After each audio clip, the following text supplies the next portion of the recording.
જો તમે કલિંગર લાવીને કલિંગરની છાલને ફેંકી દેતા હોય તો ફેંકતા નહીં, પહેલાં મારો આ વિડીયો જોઈ લેજો. તો ચાલો આપણે તેની શરૂઆત કરીએ. તો તેના માટે મેં અડધું કલિંગર લીધું છે અને તેને ઉપરથી ગ્રીન પાર્ટ મેં કાઢી લીધો છે.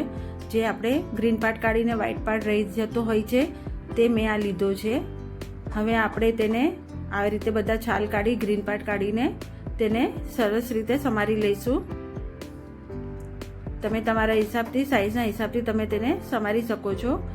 આ શાક બનાવતા થોડું હોમાઈ જાય છે એટલે તમારે ધ્યાન રાખવાનું કે બહુ ઝીણું બી ના સમારાય. હવે આ રીતે આપણે બધા કલિંગરને સમારી લઈશું. તમે જોઈ શકો છો, જો મેં આ રીતે બધા સમારી દીધા છે. હવે આપણે ગેસ ઉપર કુકર મૂકશું. હવે કુકરમાં તેલ અને રાઈ નાખીને રાઈ તતડે એટલે તેમાં જીરું, હિંગ અને હળદર નાખશું અને થોડી તલ, લીલા મરચાં સમારેલા, લાલ મરચાં અને સમારેલો લીમડો નાખીને તેને 1 સેકન્ડ માટે થોડું હલાવી દઈશું.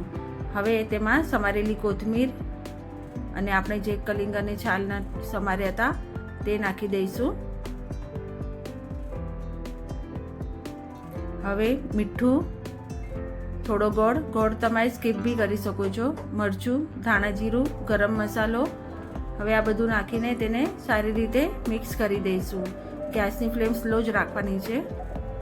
હવે આમાં અડધો કપ પાણી મેં નાખ્યું છે, પણ તમે તમારા હિસાબથી ઓછું વધતું કરી શકો છો. હવે આને આપણે 3 સીટી લગાડવાની છે. 3 સીટી થયા બાદ તમારે ચેક કરવાનું છે કે શાક થયું છે કે નહીં. શાક તૈયાર છે અને તમારે ના થયું હોય તો તમે 1 સીટી હજુ લગાવી શકો છો. હવે રેડી છે આપણું આ કલિંગરની છાલનું શાક.